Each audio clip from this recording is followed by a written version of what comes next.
ಬೆಂಗಳೂರಿನಲ್ಲಿ 20ರಿಂದ 3 ದಿನ ಆಹಾರ ಮೇಳ. ಎಕ್ಸ್ಪೋಷರ್ಸ್ ಮತ್ತು ಈವೆಂಟ್ಸ್ ಇಂಡಿಯಾ ಪ್ರೈವೇಟ್ ಲಿಮಿಟೆಡ್ ವತಿಯಿಂದ ಜನವರಿ 20ರಿಂದ 22ರವರೆಗೆ ನಗರದ ಅರಮನೆ ಮೈದಾನದ ತ್ರಿಪುರವಾಸಿನಿ ಆವರಣದಲ್ಲಿ ಆಹಾರ ಮೇಳವನ್ನು ಆಯೋಜಿಸಲಾಗಿದೆ. Come and take part. It's going to be a lot of knowledge sharing, and we will be having countries. 13 different countries are going to take part here. They are going to come down and display their products to all of us. It's going to be under one roof, and people across India are also going to come and take part. So I urge and request all the FMCG professionals to come in and get benefited. Thank you. ಸದರಿ ಆಹಾರ ಮೇಳದಲ್ಲಿ ಆಹಾರ ಪದಾರ್ಥಗಳು, ಸಂಸ್ಕರಣಾ ತಂತ್ರಜ್ಞಾನ, bakery, ಅಡುಗೆ ಮನೆ ಉಪಕರಣಗಳು, ಪ್ಯಾಕೇಜಿಂಗ್, ಕೋಲ್ಡ್ ಚೈನ್, ಸ್ವಯಂ ಚಾಲಿತ ಯಂತ್ರಗಳ ಕುರಿತಾದ ಮಳಿಗೆಗಳು ಇರಲಿವೆ.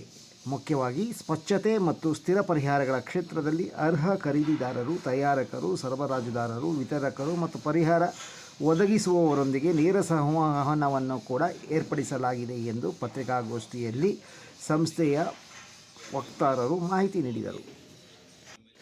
ಪತ್ರಿಕಾಗೋಷ್ಠಿಯಲ್ಲಿ ಎಕ್ಸ್ಪೋಷರ್ಸ್ ಮತ್ತು ಈವೆಂಟ್ಸ್ ಇಂಡಿಯಾ ಪ್ರೈವೇಟ್ ಲಿಮಿಟೆಡ್ನ ಸತೀಶ್ ಚಂದ್ರ, PC ರಾವ್, ಡಾಕ್ಟರ್ ಮಧು, ದಯಾನಂದ್ ಕುಮಾರ್ ಮತ್ತಿತರರು ಹಾಜರಿದ್ದರು.